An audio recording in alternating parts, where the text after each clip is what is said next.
Nice to see you. We live in an amazing world, and the more we explore it, the more exciting things we discover. So today, you'll learn how one little cat can save tigers from extinction. You'll get to know a unique human-pig hybrid, and you'll also learn if a chicken can grow outside an egg. All you have to do is subscribe to our channel if you haven't yet, and let's get started.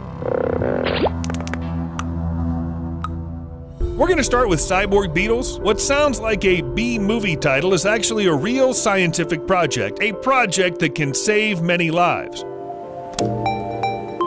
So it's tripod, so it's very slow now.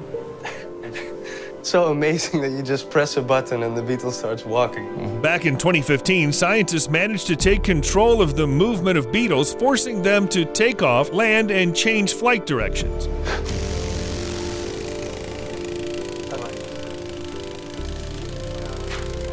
This was possible thanks to a radio transmitter and a miniature backpack with an electronic system. If the technology can be improved, flying insects could be used as miniature drones in the future. A small microphone and temperature sensor can easily be added to the beetle's equipment for use in search and rescue operations. These tiny rescuers could explore collapsed buildings, for example. You've probably heard stories about scientists planning to bring back extinct animals using their DNA and surrogate mothers. Usually, we imagine dinosaurs or mammoths. Why exactly do you want to bring the mammoth back?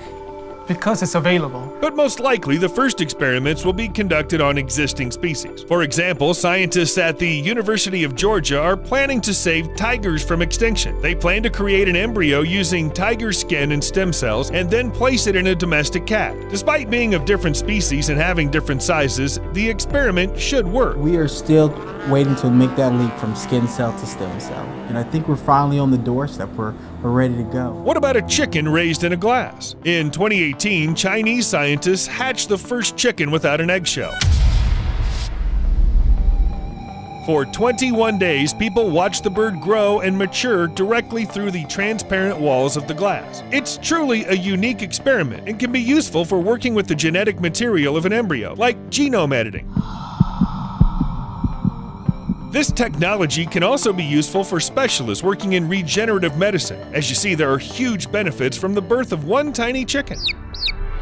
Scientists can create amazing, sometimes even strange things. Not only do they intervene in the process of the birth of a new creature, but they can change the creature itself. This might be shocking, but sometimes people make holes in cows in order to monitor the digestive process of the animal. This is pretty amazing because I've seen this before, and when I tell people about this, they don't really believe me that a steer has a hole in the side of his stomach. Usually a plastic port with the diameter of an adult's hand is inserted in the rumen, the first section of the cow's alimentary canal. Through this hole, zoologists, animal technicians, veterinarians, and animal nutrition specialists watch how the digestion functions, take tests of semi-digested food, and add different enzymes and vitamins, all to ensure cows are as healthy as possible. It's hot in there. While some farmers make holes in their cows, others play jazz for them.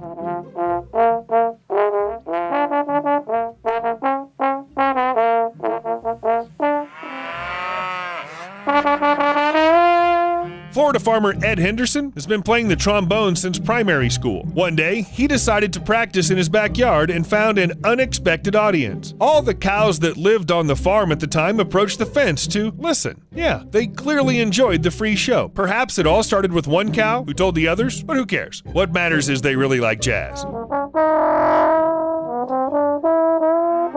Well, if cows like jazz, then cats are a little more tricky. These animals have always been picky. To create the right music for cats, David T., a soloist with the American National Symphony Orchestra, teamed up with animal technicians, and in the end, they made something really weird. And I slow them down. How could that even come to mind? These sounds are very different from the music we usually hear. It sounds more like buzzing, creaking, and sometimes tweeting. The cats really like it. Music soothes them, and it's perfect for pets who sit home all day waiting for their human. Surprisingly, David doesn't even have a cat. Do you have a cat? No, No, I actually don't. I'm allergic to cats. While cats and cows sit and listen to music, bees actually can produce it. But we're not talking about their buzzing. The British musician Bean Wicket creates exceptional music with the use of handmade synthesizers and 100,000 bees. He records insects in hives, runs the audio through synthesizers, and extracts rhythm from it. And depending on the role of the bees' workers, drones, or the queen, different sounds are produced. It's hard to believe it, but you can actually listen to this.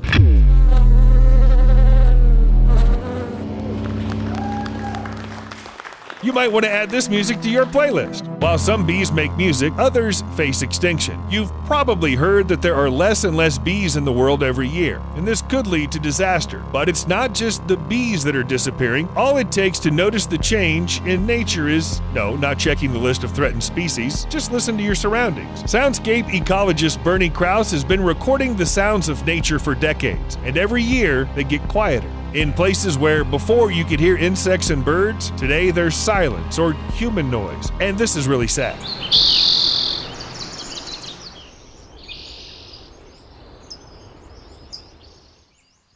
Here's what Krause writes in his book, The Great Animal Orchestra. A great silence is spreading over the natural world, even as the sound of man is becoming deafening. Little by little, the vast orchestra of life, the chorus of the natural world, is in the process of being quieted. At the same time, there are still many pigeons in cities. Many people treat them with contempt and see them as flying rats that carry diseases and spoil cars. But scientists at Birmingham University have come up with ways to use pigeons to benefit society. They created a pigeon patrol. The idea is quite simple. Specially trained pigeons wear small backpacks that contain sensors that read levels of nitrogen dioxide and other toxic substances in the air. The backpacks are securely attached, and they don't interfere with the flight of the birds and won't fall from the pigeons. These low-cost devices provide air quality data, and the pigeons provide maximum coverage. It's much cheaper than standard monitoring methods and will save governments millions of dollars every year. But let's forget about pigeons with backpacks and talk about real science. The one that's hard to understand and even frightening. Scientists all over the world are conducting experiments to interbreed humans and animals, and it looks like they've managed to create a human-pig hybrid. This is the first time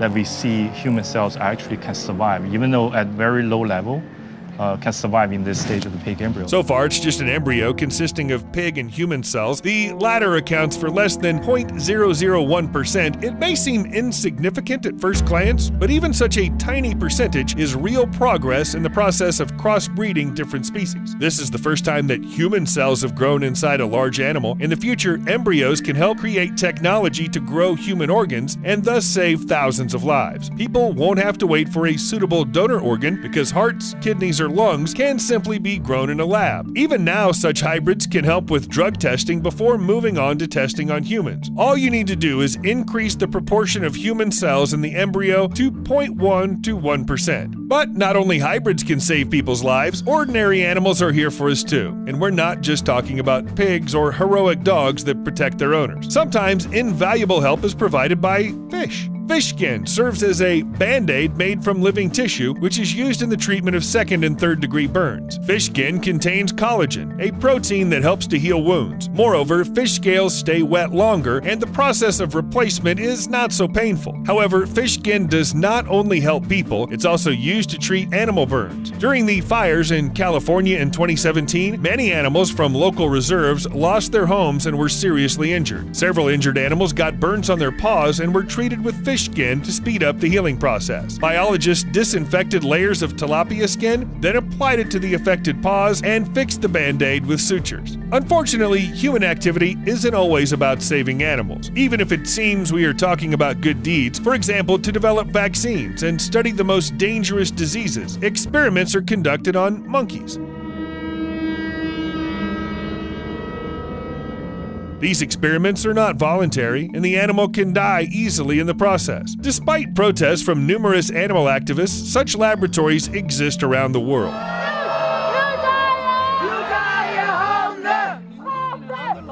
Are scientists trying to save humanity from diseases? Of course they are. But is this the way to do it? Nevertheless, people are doing everything they can to save animals, or at least make their lives more comfortable. Jenny Brown lost her leg when she was 10 and uses a prosthesis to move around. When she saw some injured animals on her farm, Jenny came to the conclusion that technology could help animals just as well as it helped her. Today, she takes care of more than 300 different animals. Hey, Bess, just...